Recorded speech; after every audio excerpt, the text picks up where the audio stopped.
The nice thing about science is that it's an equal opportunity way of knowing knowing about the natural world, independent of what ideology you bring into it.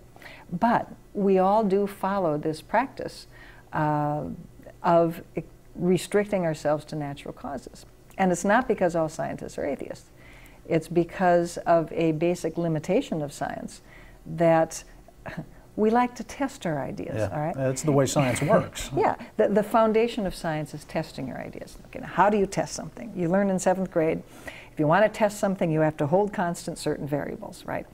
If you've got 2 plots and you want to know whether adding fertilizer to this plot of corn makes it grow better, what you have to do is hold constant the amount of water that each plot gets, the amount of cultivation, the amount of bugs that affect it, the amount of sunlight, you know, so that the only thing that would make this plot of corn grow taller is the fertilizer. Yeah. You know, it's scientific control. You hold constant certain variables. All right. God is unconstrained, right? You can't hold constant God. That's why we have to restrict ourselves to natural causes. We can't bring God in as an explanation as the creationists want to do, because we can't test statements having to do with God. Any outcome of an experiment is compatible with God's action. The corn plot grew, God wanted it to. The corn plot didn't grow, God wanted it to. You're not learning anything that way. And you've made a point to not engage or not debate religious people for that very fact, because there's just no way to test those things, and you're more concerned with the things that are testable. Well, when I'm wearing my scientist hat, yeah, I mean, we're trying to understand the natural world. We have to use only natural causes. My friend Bill Thwaites had a wonderful line, which I've stolen and used many times. We don't have a theometer. If we ever get a theometer, then we can bring God in as an explanation.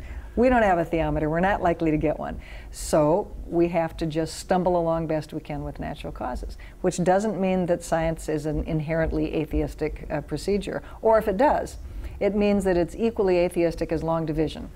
Because, you know, we use an algorithm, we use natural process, so to speak, to compute long division problems as well. Nobody thinks that's atheistic. You shouldn't think science is atheistic just because it restricts itself to natural cause. Yeah. Well, when it comes to keeping the religious ideas and creationism out of the science classrooms, you've been doing this for a long time, somewhere between 25 years and a quarter century. I think that's the same thing, but never mind. That was, just making sure I was listening. Yeah, the point is, you've been doing this a long time, and I know from a little bit of the research that I've done on it that it wasn't, in the beginning, they just came out and said, we want to teach creationism in the classroom. And it's sort of evolved over the years. It's gone from that to something else, to intelligent design, to strengths and weaknesses. And I think the evolution of the creationist movement, so to speak, is part of your talk tonight here at the Houston Museum of Natural Science. Can you talk a little bit about the early form of creationism? How did they try to get it into the schools? Well, you gave a really good summary. If I get, you know, if I come down with swine flu this afternoon or something, I'll give you my slides. You can take over. Well, of course, the very first effort back in the days of John Scopes was to just ban evolution completely. I mean, that was, you know, and it was highly successful for quite a few decades. But when evolution started coming back into the curriculum, that's when the creationists geared up again. And indeed, their first argument was, well, we'll just teach the Bible alongside it. And the courts made pretty quick work of that, because the way the First Amendment is interpreted, the religion clause, is that public institutions like schools have to be religiously neutral. You can't promote religion, you can't inhibit religion. You've got to be neutral. And if you're teaching creationism is valid science, that's promoting religion. So clearly that's not going to go anywhere.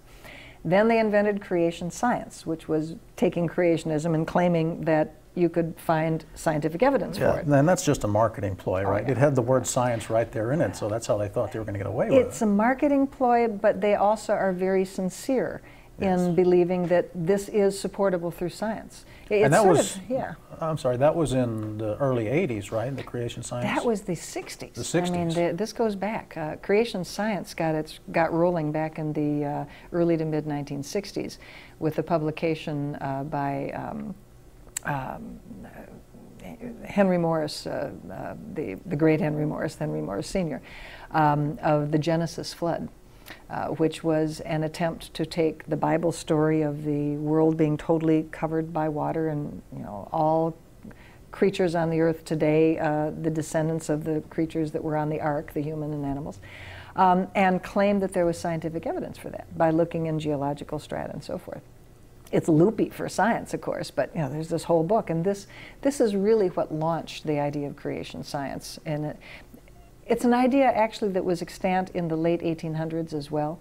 There were the scriptural geologists, they call themselves. It's a really interesting history where they tried to prove that the earth was young and that the flood had actually occurred and so forth. And some of the same ideas actually were just resurrected by Morris and his 20th century predecessors. So it's kind of an interesting history that Ronald Numbers goes into. But then came creation science. That was also tested in the courts in the late 60s. I was thinking 82, 87. McClain versus Arkansas Board of Education, and then 87 was Edwards versus Aguilar. Right. And coincidentally, or maybe it was tied together, in 87 is when you became executive director of the National Center for Science Education. Were you involved in those cases at all? No, actually I wasn't. I was, well, tangentially in Edwards because I was working with some of the people who were expert witnesses and people who were involved in this thing, but not directly. No, by the time I became. But you were certainly getting revved up at that time. Oh yeah, I mean, and I was clear. I was following these cases all along. That was, I mean, I was still an academic at that point. I'm glad you mentioned McClain, because McClain is a case that a lot of people don't know about. It preceded the Supreme Court decision, but it was a separate lawsuit involving the passage of a law in Arkansas that would require that if you teach evolution, you have to teach creation science to balance it out. Of course, balance is the big deal. And of course, that was the same sort of law that was passed in Louisiana that eventually went all the way to the Supreme Court in Edwards. But the McClain case is a very interesting one because it was actually a full trial. The plaintiffs, by the way, were largely religious organizations. Reverend Bill McClain was the Methodist, the head of the Methodist church in Little Rock. And the other plaintiffs were also leaders of religious denominations, which was a very clever way of framing this, because they wanted to be sure that this did not look like science versus religion. They wanted to frame this clearly as a First Amendment establishment of religion case. And of course, all of these Methodists and Presbyterians, and actually Southern Baptists, they were not as crazy as they are today, but Southern Baptists were one of the plaintiffs. But they were well on their way. Yeah, it was only a couple years later that they fell from grace, as it were.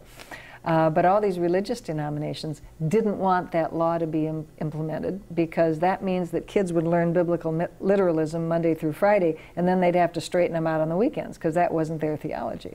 So they definitely had a reason to protest this law. But very famous scientists were brought in by the plaintiffs in this case, people like Stephen Jay Gould and Brent Dalrymple, and sure. I mean, and then after this, creation science goes away in that incarnation anyway. It goes away as a legal strategy.